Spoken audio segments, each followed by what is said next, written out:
I'm the man of the house, what I say goes. If you don't obey me, we'll get a divorce. Even though he was cheating on me, my husband still tried to control me. Why should I have to listen to him?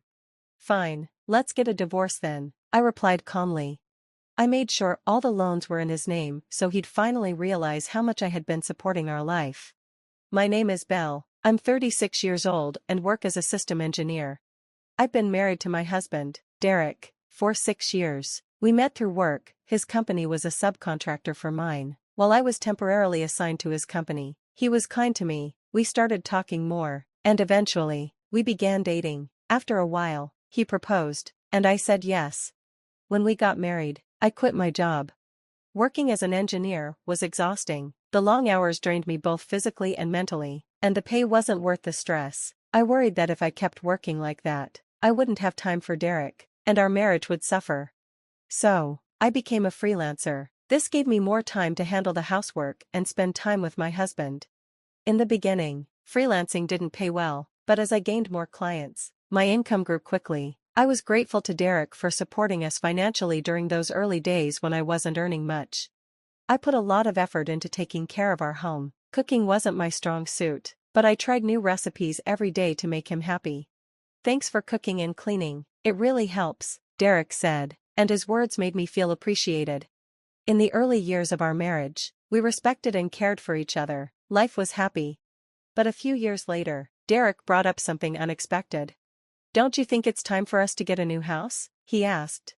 A new house? I was surprised. Derek wasn't exactly great at saving money. Shouldn't we save more first? I suggested. What are you talking about? I earn a good salary, we've never had financial problems, have we? I wanted to say, that's because I've been contributing my own income, but I held back. Although Derek gave me money for household expenses, he spent his personal allowance recklessly. To make up for it, I used part of my income to balance the household budget. I didn't tell him how much I was earning. I was afraid it might hurt his pride. Besides, I wanted to show gratitude for his financial support when I first started freelancing. But now, Derek didn't seem to understand how much things cost, or how much we were actually spending. What kind of house do you have in mind? I asked, trying to steer the conversation. Derek kept adding more and more expensive features to his dream house. All of this will cost a lot, I pointed out. It's fine, this is a once-in-a-lifetime thing, and my income should cover it, he replied confidently. I wanted to finally tell him the truth about our finances. Derek, I've been helping with household expenses too. I earn a good income from freelancing, I said. But instead of listening, he accused me of lying. Come on, don't make stuff up, he said. I'm not lying, I insisted. Even though I tried to convince him to choose a more affordable house, Derek didn't listen. He took out a huge loan based on his salary alone. At first, we seemed okay financially, but over time, Derek's spending spiraled out of control. He started buying expensive clothes, luxury watches, and going out drinking with his coworkers almost every night. He worked overtime to cover some of it, but his reckless spending became impossible to ignore. Despite everything, Derek was determined to build a house, and in the end, he made it happen. Wow, this house is amazing. Owning a house really feels like a symbol of success, doesn't it? He was right. The new house was beautiful, spacious, modern, and comfortable. I especially loved my new workroom. It was much bigger, and I could finally set up a large desk. Having more space to work made my job easier and more productive, and for that, I was truly grateful. But the mortgage payments worried me. Derek didn't seem to grasp how serious they were. We had to make large payments every month on a long-term loan. The house was in his name, but he spent so recklessly that his bank account was often empty. Because of that, I had to use my income to cover the mortgage. It was starting to frustrate me. One day, I decided to bring it up. Derek, don't you think you've been spending too much lately? We need to be more mindful, especially with the mortgage. But he frowned and snapped at me. What are you talking about? Haven't we been fine even after buying the house? You're worrying over nothing. Maybe you're just bad at managing your money, and that's not my fault. I was stunned. Hold on, I've been doing everything I can to save money, using the household funds you give me and supplementing it with my own income to cover the mortgage, so don't blame me. He brushed me off. Whatever, you're barely contributing compared to me. The person who earns the most is the one who's in charge, and that's me, so don't act like you can tell me what to do. His words silenced me, and I couldn't believe how much he had changed. When we first got married, Derek was kind and considerate. Now, our relationship was strained. We hardly spoke anymore, and sometimes we didn't even greet each other. He started working even longer hours, often coming home late at night. I began to wonder if our marriage could survive like this. We were just two people living under the same roof, barely even speaking. If this was how things were going to be, maybe it was better to get a divorce. But deep down, I still hoped we could fix things. After a lot of thinking, I decided to make the first move and try reaching out to him. Unfortunately, my determination was crushed in an instant. One day, I went to town to buy a birthday gift for a friend. It was a weekday, so my husband should have been at work, but instead, I saw him walking around in casual clothes, with a young woman I didn't recognize. My heart sank. I immediately suspected he was having an affair. To confirm my suspicions, I hired a private investigator. 3 weeks later, I received the report. My fears were true, my husband was having an affair. The woman was his coworker, and shockingly, their relationship had been going on for 2 years. It all made sense now. His late nights, extravagant spending, and sudden attitude changes all started around the same time as the affair. Anger boiled inside me. After everything he had said to me, belittling me, blaming me, he was the one betraying our marriage. I couldn't believe I had been protecting his ego and trying to save our relationship. I decided it was time to act. When I got home, I found him lounging on the sofa, watching sports. I stood in front of the TV and dropped the evidence of his affair onto the table. "Explain this," I demanded. He looked startled at first, but quickly shrugged it off.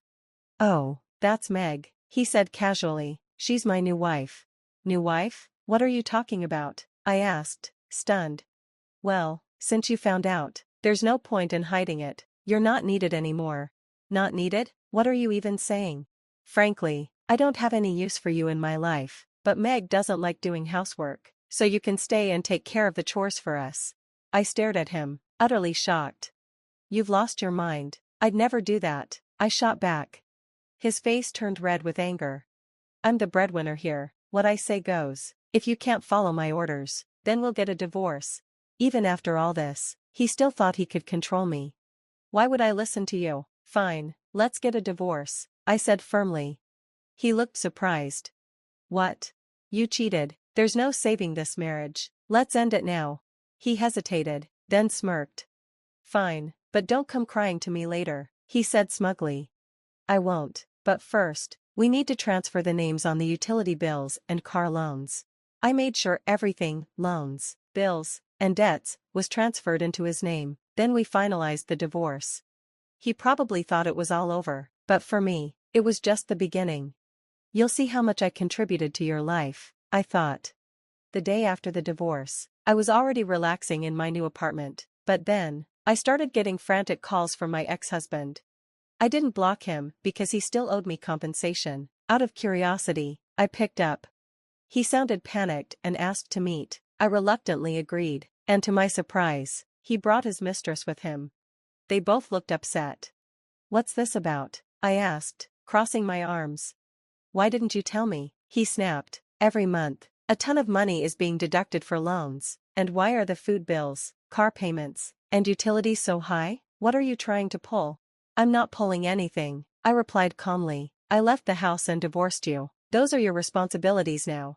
"This is fraud," he yelled. "I'll sue you."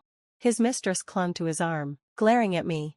But I wasn't fazed. Their accusations were absurd, and I wasn't about to let them intimidate me. "It's your fault for not understanding the situation properly," I told my ex-husband calmly. "I showed you all the documents before, and since the house loan was originally in your name, it's only natural you pay for it. Until now, I've been depositing the necessary money into your account to cover it."